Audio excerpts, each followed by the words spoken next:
ನಮ್ಮ ಧ್ರುವ ಸರ್ಜಾ ಅವರ ಕೆಡಿ ಸಿನಿಮಾ ಯಾವಾಗ ರಿಲೀಸ್ ಆಗುತ್ತೆ? ಅದು ಯಾವಾಗ ರಿಲೀಸ್ ಆಗುತ್ತೆ ಅನ್ನೋದು ಯಾರಿಗೂ ಗೊತ್ತೇ ಇಲ್ಲ. 2024ರಾಗ 2025ರಾಗ ರಿಲೀಸ್ ಆಗ್ಬೇಕಿತ್ತು ಸಿನಿಮಾ. ಇನ್ನೂ ಕೂಡ ಆಗಿಲ್ಲ. ಯಾಕಾಗಿಲ್ಲ? ಹಾಗಾದ್ರೆ ಈ ವಿಡಿಯೋ ಕೊನೆ ತನಕ ನೋಡ್ರಿ. ಈ ವಿಡಿಯೋದಾಗ ನಾನು ಎಲ್ಲ ನಿಮಗೆ ಮಾಹಿತಿ ಕೊಡ್ತಾ ಹೋಗ್ತೀನಿ. ಎಷ್ಟು ಜನ ಅಭಿಮಾನಿಗಳು ಕಾಯಕತ್ತಾರ ಸಿನಿಮಾ, ನಮ್ಮ ಕೆಡಿ ಸಿನಿಮಾ ಯಾವಾಗ ಬರ್ತಾ ಅಂತಂದು ಕುತೂಹಲ ಎಷ್ಟೈತೆ ನಮ್ಮ ಕರ್ನಾಟಕ ಒಳಗ. ಈ ನಮ್ಮ ಧ್ರುವ ಸರ್ಜಾ ಅವರ ಸಿಕ್ಕಾಪಟ್ಟೆ ಅಭಿಮಾನಿಗಳು ಅದಾರೆ. ಸಿನಿಮಾ ಹಿಂಗತ್ತೆ, ವರ್ಷಕ್ಕೆ 2 ವರ್ಷಕ್ಕೊಂದು ಸಿನಿಮಾ ತೆಗೆದ್ರೆ ಅಭಿಮಾನಿಗಳು ಬೇಜಾರಾಗುತ್ತೆ. ಹಾಗಾದ್ರೆ ಈ ವಿಡಿಯೋ ಕೊನೆ ತನಕ ನೋಡ್ರಿ. ಇದು ಸಿನಿಮಾ ನಿಮ್ಗೆ ಖುಷಿ ಕೊಡೋ ಅಂತ ನಾನು ಮಾಹಿತಿ ಕೊಡ್ತಾ ಹೋಗ್ತೀನಿ. ನಿಮ್ಗೆ ಯಾವಾಗ ರಿಲೀಸ್ ಆಗುತ್ತೆ ಇದ್ರೊಳಗ ನಿಮಗೂ ಖುಷಿ ಆಗುತ್ತೆ. ಈ ವಿಡಿಯೋ ನೋಡಕತ್ತೀರ ಅಂದ್ರೆ ಅಪ್ಡೇಟ್ ಬಿಟ್ಟೈತಿ ಇದ್ರ ಒಳಗ. ನಾನು ಇದ್ರ ಹೇಳ ಹೋಗ್ತೀನಿ ಯಾವಾಗ ಯಾವ ಸಿನಿಮಾ ಯಾವಾಗ ರಿಲೀಸ್ ಆಗುತ್ತೆ ಅಂತಂದು. ಹಾಗಾದ್ರೆ ಈ ವಿಡಿಯೋ ಸ್ಟಾರ್ಟ್ ಮಾಡೋಣ.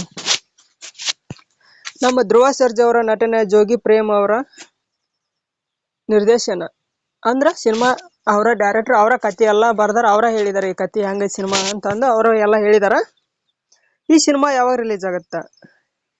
2026 ಏಪ್ರಿಲ್ ರದ್ದು ಬಿಡುಗಡೆ ಆಗಲಿದೆ. 1970ರ ದಶಕದ ಬೆಂಗಳೂರಿನಲ್ಲಿ ಅಂದ್ರ ಸ್ವಲ್ಪ ಸಿನಿಮಾ ಏನಪ್ಪಾ ಅಂದ್ರೆ ಬೆಂಗಳೂರು 1970ರ ದಶಕ ಅಂದ್ರೆ ಬೆಂಗಳೂರಲ್ಲ ಸಿನಿಮಾ ಸ್ವಲ್ಪ ಶೂಟಿಂಗ್ ಆಗೈತೆ ಅಂತ ನಾನು ಹೇಳತ್ತೀನಿ.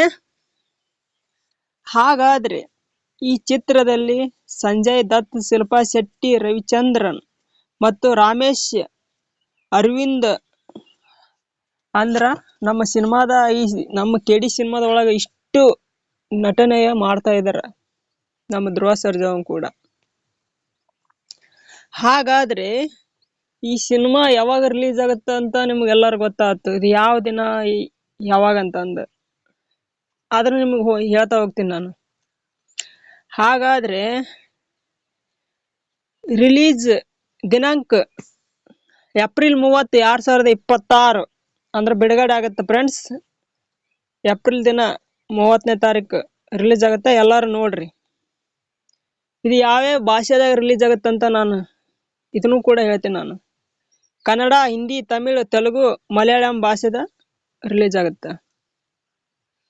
ಈ ಸಿನಿಮಾ 1970ರ ದಶಕದ ಗ್ಯಾಂಗ್ಸ್ಟರ್